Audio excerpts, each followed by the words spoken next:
पारस पत्थर, समय का महत्व बतलाती कहानी। बल्कि पारस पत्थर है, लोहे की जिस भी वस्तु को यह छू ले वह सोना बन जाती है। मैं तुमसे बहुत प्रसन्न हूँ, इसलिए 2 दिनों के लिए ये पारस पत्थर तुम्हें दे रहा हूँ। इन 2 दिनों में मैं आश्रम में नहीं रहूँगा। मैं पड़ोस के गांव में रहने वाले अपने एक मित्र के घर जा रहा हूँ। जब वापस आऊँगा तब तुमसे ये पारस पत्थर ले लूँगा। उसके पहले जितना चाहो उतना सोना बना लो। छात्र को पारस पत्थर देकर साधु अपने मित्र के गांव चले गए। इधर छात्र अपने हाथ में पारस पत्थर देख बड़ा प्रसन्न हुआ। उसने सोचा कि इसके द्वारा मैं इतना सोना बना लूंगा कि मुझे जीवन भर काम करने की आवश्यकता नहीं रहेगी और मैं आनंदपूर्वक अपना जीवन व्यतीत कर पाऊंगा। उसके पास 2 दिन थे।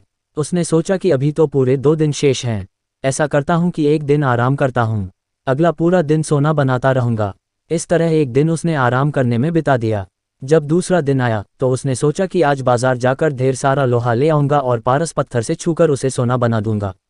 लेकिन इस काम में अधिक समय लगेगा नहीं, इसलिए पहले भरपेट भोजन करता हूँ, फिर सोना बनाने में जुट जाऊंगा।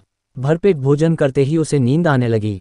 ऐसे में उसने सोचा कि अभी मेरे पास शाम तक का समय है, कुछ देर सो लेता हूँ, जागने के बाद सोना बनाने का काम कर लूँगा।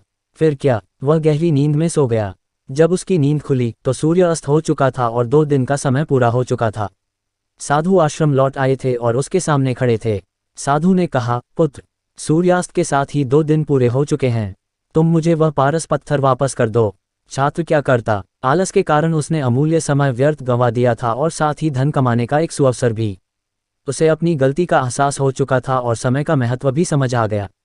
वह पछताने लगा। उसने उसी क्षण निश्चय किया कि अब से वह कभी आलस नहीं करेगा।